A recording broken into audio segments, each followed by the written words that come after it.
Okay. Today, the president will announce that on Thursday, he expects he will meet his goal of 200 million shots administered in 100 days, or under 100 days, I should say, a goal he doubled after meeting his original goal of 100 million shots by day 58 of his presidency. As the administration, as we work to get even more people vaccinated, President Biden will call on employers across America to do everything they can to help their employees and their communities get vaccinated. That includes a tax credit for small and medium-sized businesses to fully offset the cost of paid leave for employees to get vaccinated and recover from any after effects of vaccination if needed, and a call for employers, large and small, to take additional steps to help get their employees and communities vaccinated. With that, why don't you kick us off? DOJ announced a pattern or practice investigation today, the Minneapolis PD, in the aftermath of the George Floyd killing and verdict. Under current law, it's a high bar for convicting officers of federal civil rights crimes. Does the president think it's time to revisit this aspect of the law? Mm-hmm. Well, first, as the president alluded to last night in his remarks after the verdict was announced, he believes the bar for convicting officers is far too high. It needs to be changed. He's a strong supporter, as he also conveyed passionately last night, of the George Floyd Justice in Policing Act, which does change the intent standard. Obviously, there is negotiations that need to happen on Capitol Hill, but he believes the bar is too high. And if I could just square that, that includes the federal civil rights aspect of the law as well, or is he speaking more broadly? My understanding is that's also addressed in the bill. Okay. And second, if I could just hit on briefly, he's obviously going to be meeting with world leaders today on the climate summit. Mm-hmm. What does he say to allay concerns, considering how divided Washington is politically on this issue, that we're actually going to, that this country is going to follow through on what he says today, what he says this week? Well, I think what he's sending, the message he's sending to the country and frankly to the world, is that he feels that the climate crisis we're facing around the world, and certainly in this country as the world's largest emitters, is so significant that within 100 days of his presidency, he's convening the world's largest economies to have a discussion about that. And he is going to put actions in place as well. Obviously, he's put in place a number of executive actions, and we'll have more specifics to announce in the coming days about what targets we are setting here in the United States. And I understand what you're asking me is what happens in 2024, right? Or is that what you're asking me? Well, that's a long time away, but the president has every intention of getting reelected and certainly ensuring that he is implementing policies where addressing our climate crisis, putting Americans back to work, go hand in hand, which is absolutely his desire and his commitment, will be a part of his continuing agenda. Go ahead. Thank you, Jen. You just called on Congress to pass the George Floyd bill. President Biden did, Vice President Harris did the same last night, said it's a key priority. Why should people have confidence that President Biden will be able to win over Republican support for the George Floyd bill when he hasn't been able to do so on his other legislative priorities? Like the American Rescue Plan that he passed into law? He didn't get Republican support for that. He didn't, but he certainly has support from the American people, and about 80% of it's more than 70% of the American people. I will say, Kristen, that look, the president doesn't believe that he alone can pull the George Floyd Policing Act across the finish line. That is going to be up to Congress. And right now, there are negotiations that are happening. There are leaders in both sides that are having those discussions. The president obviously advocated, as you alluded to, last night in remarks he delivered after the verdict. And we are also have been advocating, our senior leadership has been advocating for this on the Hill, including in direct conversations with members. We're in close touch with the Senate Judiciary Committee, Senate leadership, who are working towards this goal. This encompasses many offices in the White House, including, of course, the president talked about this quite a bit during his meeting with the CBC last week, but also our legislative affairs team, our public engagement team, the Department of the Domestic Policy Council, and their leaders are deeply engaged. And we're also in regular contact with the nation's civil rights leaders who are also advocating for this. But I will also say that there are times, and this is true in diplomacy, but also true in legislating, that the best strategy is to provide the space for those conversations to happen privately. And that's part of our objective. I understand you're citing the fact that public polling showed there was bipartisan support for ARP, but in order to get the George Floyd bill passed, you need 60 votes. So I guess the question is, why should people have faith that the president will be able to get 60 votes to get the George Floyd bill passed? Well, I think what I was trying to convey, but let me try again, is that the president alone cannot pass the George Floyd Justice in Policing Act into law. How does he see his role in getting the George Floyd bill passed? Well, his role is to work with leaders in Congress, as he has, being in touch with leaders in Congress in the Senate and House, also having a discussion with members of the Congressional Black Caucus, many of whom are playing important and prominent roles in getting this legislation across the finish line. He's also asked members of his senior team, whether it's the legislative team, the Domestic Policy Council, his Office of Public Engagement, to work with outside organizations, civil rights leaders, and others to work together to put pressure on Congress to move forward. He used the opportunity last night to deliver remarks, and I will say, as he's thinking about what his joint session speech looks like next week, he has every intention of using that as an opportunity to elevate this issue and talk about the importance of putting police reform measures in place. As you know, one of the key sticking points is that qualified immunity provision. Is the president willing to compromise on qualified immunity? Would he back a bill that didn't include qualified immunity? Well, again, I think the stage we're in now is that leaders on the Hill need to have discussions among themselves about where they can find agreement. And often those discussions, just like it is the case in diplomacy, the best strategy, the most effective strategy is to allow for space for those conversations to happen privately. Once they come to agreement, and we're certainly hopeful they'll do that, we'll have to take a look at what that looks like. Oh, go ahead. Go ahead, Thank you, Kristen. Jen. Just to follow up from the other Kristen's line of questioning. Sure. Kristen's in the front row. I know. We were laughing about that. When President Biden spoke with George Floyd's family yesterday, he promised that he would do everything he could to get the George Floyd Justice in Policing Act passed.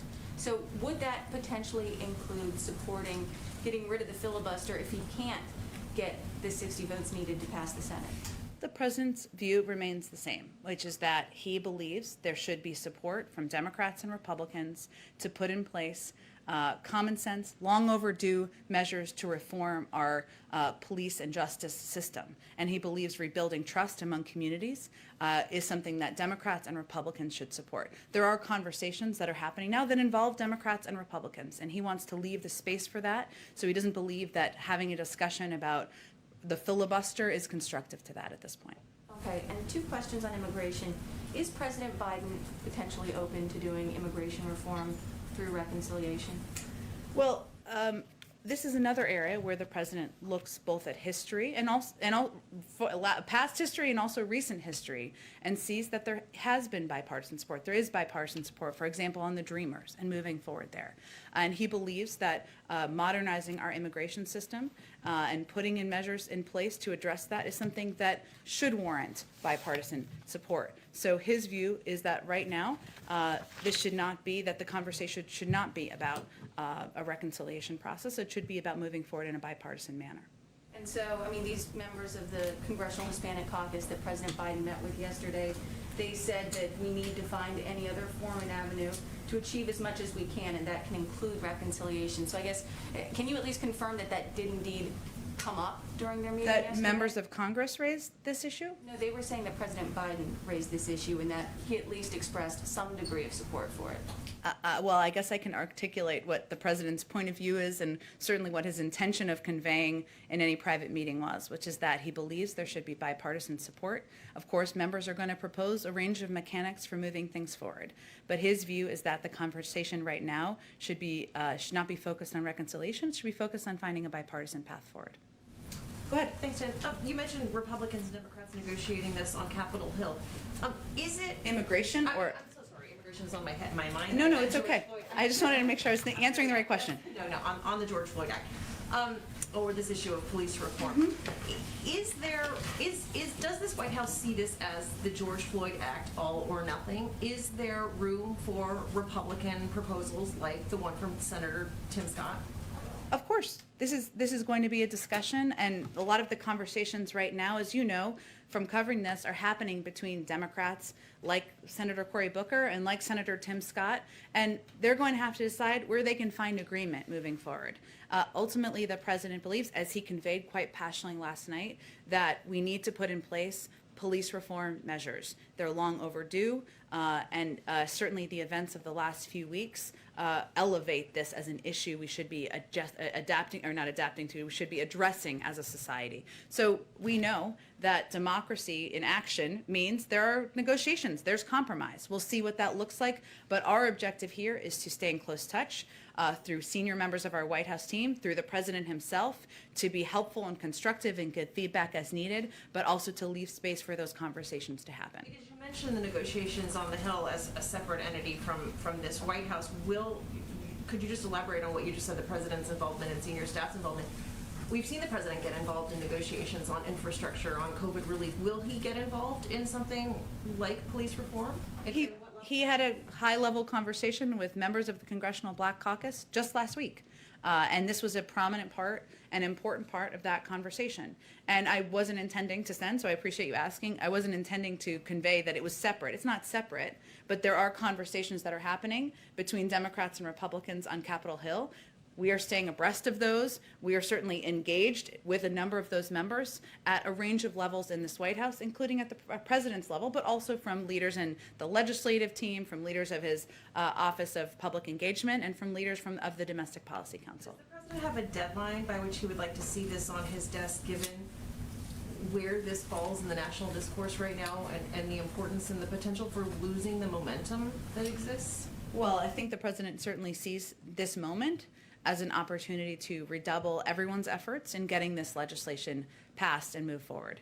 But he also recognizes, having served 36 years in the Senate, that you can't rush negotiations between Democrats and Republicans. He's eager to have something on his desk, but we're not here to set a deadline at this point in time. Go ahead. Thanks, Jen. I know we're celebrating 200 million shots today, but there's some indications that, at the very least, rates aren't raising at the same rate as they have been previously in the administration. The rates of vaccination, or sorry, just to clarify what you mean. It's being put in arms, and my question is whether you guys see that as just sort of the inevitable blip from J&J coming out of circulation, if it's hitting a wall with, we're now moving towards folks who might be more hesitant to get the vaccine versus folks who already have, if it's just sort of blips in the data, or if you don't, basically if you don't think that the last few days have been representative of a broader trend.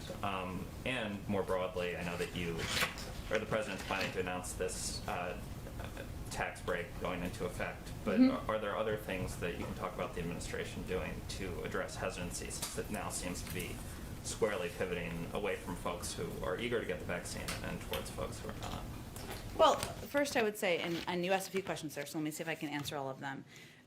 What we've seen, and there was some interesting data that came out over the last couple of days, obviously a lot was happening yesterday, is that we've actually seen a decrease in hesitancy, an increase in confidence among many communities. So in some polling that was put out just yesterday, 40% of respondents said they were more likely to get the COVID-19 vaccine than they were a month ago. In terms of conservatives' confidence in vaccine, again, this is a poll, so it's not perfect, but it was interesting data. A full 71% of Trump voters said they have either received at least one dose of a vaccine or definitely or probably will, up from 59% in an earlier poll conducted just 1 month ago. So what we're trying to address, to answer another one of your questions, is what we see as the issues, the barriers to getting the majority of the American people vaccinated. And one of those barriers is access. And so what the announcement today is intended to do is address one of those barriers to access, which is people of not through a political prism, but many people who have not yet been vaccinated are concerned they can't take a day off of work. They don't have additional paid leave. And so we're trying to address that barrier, reduce that barrier as one that is preventing access. I will say that the reason we're at this point, where we are getting to a point which we always knew we would reach, where we have greater supply, we will at a point get to a point where we have greater supply than we have demand, is because only in some regions of the country, I should say, as you know, not everywhere, is because we work quickly to increase supply and provide thousands of easy and convenient locations for people to get vaccinated. So, in the last few weeks, we've sent out more than 115 million doses. But what we're trying to do now is address what we see as the barrier. So I mentioned the tax cut, of course, trying to help businesses. We're providing technical assistance to states. Again, we're relying on local voices and local doctors to provide the best information, which every set of data we've seen, and even from some news organizations, show that those are the most trusted messengers. We've allocated $3 billion to states. We're ramping up targeted media efforts. We're also, along with the CDC, we're working to help states expand vaccine distribution to primary care physicians, where many people are very much trusted local doctors. So, yes, we will continue to assess and look for ways to increase access and get it out to more communities. And both the Washington Post and the New York Times last night had pretty detailed reports about the refugee issue. They suggested that the president himself overruled national security experts on his team and Secretary of State Blinken. You've sort of maintained that there was never a policy change at all, but is it fair to say at this point that the president changed his mind from the 62,500 number and then changed his mind again once he saw the sort of outrage and blowback from Democrats and refugee groups? Well, I can say that we have every intention of putting out an increased cap, and we hope to do that soon, in advance of May 15th. I'm obviously not going to get into private conversations between the president and members of his national security team, but I will say that one of the things that has been on the president's mind that I think was covered in a number of those stories are the challenges and the challenges to our resources. And we've talked about this a little bit. So one of those is refugee processing in a big global system. And there were muscles that have been atrophied over the last few years. It's not just the federal government. It is also a lot of important organizations around the world that help address this. And his concern was in part, is that system prepared? Now, by setting a larger cap, which we have every intention of doing, we are sending a message: get your muscles back in action so that we can welcome more refugees and continue to strive toward the goal that he has always maintained of 125,000 refugees for next year. Our policy has not changed on that front. We've always wanted to reach 125. It's just a matter of what we think we can get to this year.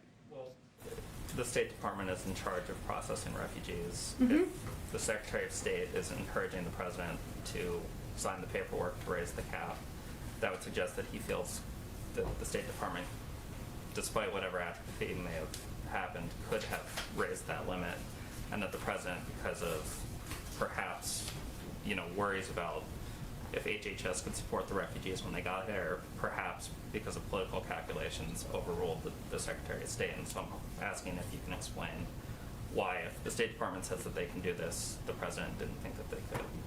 Well, first of all, it's setting a cap, right? It doesn't answer the question of whether we can reach that. This is an important point of whether we can reach that point. To get into this, right? Because there's no reason that the president couldn't have done what he said he was going to do, raise the cap to 62,500, and then if the State Department or HHS determined that they couldn't, process the refugees, just not hit that number. As you said yesterday or 2 days ago, that happens all the time. So Sure. this just sort of And he has underscores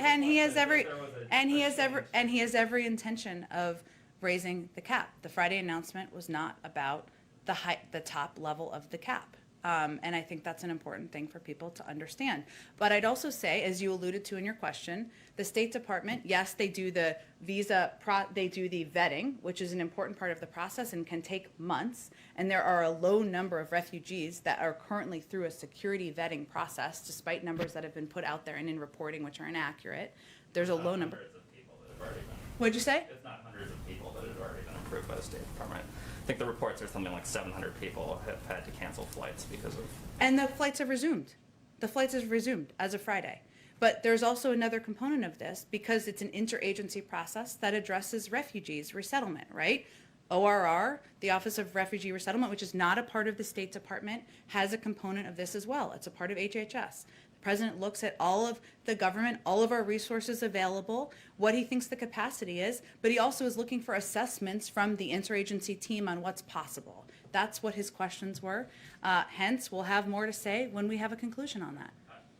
I think we're talking past each other, so I'll just ask once more and then we Okay. can move on if you don't want to. But the question is whether the president changed his policy on the 6,500 and if on Friday you intended it to be 15,000 and then changed the decision after the outcry. Well, his policy was on Friday, was months before, continues to be to reach 125,000 refugees in next fiscal year. 62.5 was a down payment. It will be slower this year than it will be next year. The president wants an assessment of how far we can get.